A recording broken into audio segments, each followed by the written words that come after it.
നമസ്കാരം, എല്ലാ കുട്ടികൾക്കും ഗിരീഷ് സാറാണ്.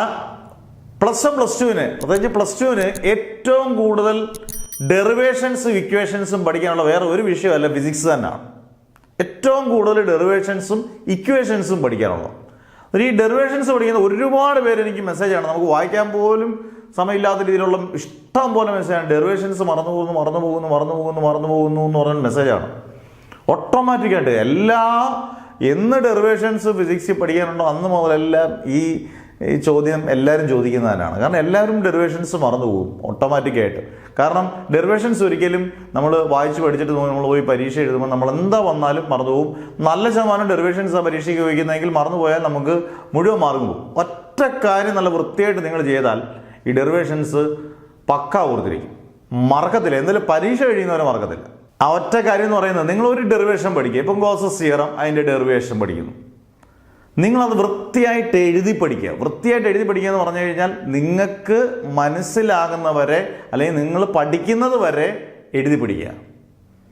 ഒരു കാര്യം കൂടെ പറഞ്ഞുതരാം. അത് കഴിഞ്ഞിട്ട് നിങ്ങൾ വേറൊരു ഡെറിവേഷനിലോട്ട് പോകുമെന്ന് വയ്ക്കുക. ഇപ്പം ബയോട്ട് സാമാഴ്സലോയുടെ സർക്കുലർ ലൂപ്പ് പഠിക്കുന്നു. അതിനുശേഷം ഗോസസ് തിയറം ഒന്നുകൂടെ ഒന്ന് എഴുതി നോക്കുക. നിങ്ങൾക്ക് നന്നായിട്ട് എഴുതാൻ പറ്റും എന്ന് തന്നെ വിചാരിക്കും. കാരണം നന്നായിട്ട് എഴുതി പഠിച്ചു കഴിഞ്ഞാൽ പിന്നെ പറ്റും. അങ്ങനെ എഴുതി നോക്കി, ഇത് ഒരെണ്ണം പഠിച്ചിട്ട് മറ്റേ ഒന്നുകൂടെ എഴുതി നോക്കിക്കഴിഞ്ഞാൽ പിന്നെ മറക്കത്തില്ല. അത് ഉറപ്പാണ്. നമ്മുടെ സമയവും അതിൻ്റെ ഏറ്റവും വലിയ ഗുണം എന്ന് പറഞ്ഞാൽ ഒരു 15 മിനിറ്റ് വേണ്ട ഒരു ഡെറിവേഷൻ നിങ്ങൾക്ക് ഒരു 5 മിനിറ്റ് കൊണ്ട് എഴുതി തരാം. രണ്ട് കാര്യങ്ങളാണ്. ഒരിക്കലും ഡെറിവേഷൻസ് മറക്കത്തില്ല. രണ്ട്, നമുക്ക് സമയം ലാഭം. അത് വലിയൊരു കാര്യമാണ്. അരമണിക്കൂർ കൊണ്ട് എഴുതി തരേണ്ടത് 15 മിനിറ്റ് കൊണ്ട് അല്ലെങ്കിൽ 10 മിനിറ്റ് കൊണ്ട് നിങ്ങൾക്ക് എഴുതി തീരാനും പറ്റും. ഈ രണ്ട് ഗുണങ്ങൾ ഇതുകൊണ്ട് മാത്രമേ കിട്ടത്തുള്ളൂ. ഇതിനകത്തൊരു ഷോർട്ട് കട്ട് ഇല്ല. അല്ലാതെ പ്രത്യേകിച്ച് ഓർത്തിരിക്കാനുള്ള ആയുർവേദ മരുന്നോ ഒന്നും കഴിച്ചാലൊന്നും ഓർത്തിരിക്കത്തില്ല. ആയുർവേദ മരുന്നിൻ്റെ പേര് പോലും നമ്മൾ മറന്നു പോകും. അന്നേരം അതൊന്നും നിങ്ങൾ നോക്കണ്ട, അങ്ങനെയുള്ള പരിപാടികളൊന്നും നോക്കണ്ട. ഇതാണ് ബെസ്റ്റ്. ഏത് ഡെറിവേഷൻ ആയാലും നിങ്ങൾ അതുപോലെ വൃത്തിയായിട്ട്, നമ്മൾ ആരെങ്കിലും ബോധിപ്പിക്കാൻ വേണ്ടിയല്ല, അച്ഛനെയും അമ്മയും ടീച്ചർമാരെയും ബോധിപ്പിക്കാൻ വേണ്ടിയില്ല, നിങ്ങൾക്ക് മനസ്സിലാകുന്നവരെ നിങ്ങൾ പഠിക്കുന്നവരെ അത് എഴുതി പഠിക്കുക. നല്ല ക്ലിയർ കട്ടായിട്ട് പഠിക്കുക. എന്നിട്ട് അടുത്ത ഡെറിവേഷൻ വരുമ്പം തൊട്ടടുത്ത് നോക്കുക. ഇങ്ങനെ ഡെറിവേഷൻസ് ഇങ്ങനെ ചെയിൻ പോലെ പഠിച്ചുകൊണ്ട് പോകുമ്പോൾ പഴയതെല്ലാം ഒന്നുകൂടെ റിവൈസ് ചെയ്ത് എഴുതി പോയിക്കഴിഞ്ഞാൽ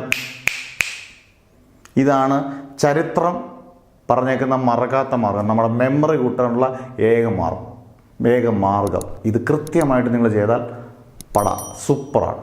ചെയ്ത് നോക്കിയോ, റിസൾട്ട് കിട്ടിയിരിക്കും. മാഷാണ് പറയുന്നത്. സംശയം ഇതിനുവേണ്ടി ഇച്ചിരി കഷ്ടപ്പെടാൻ റെഡി ആയിരിക്കണം.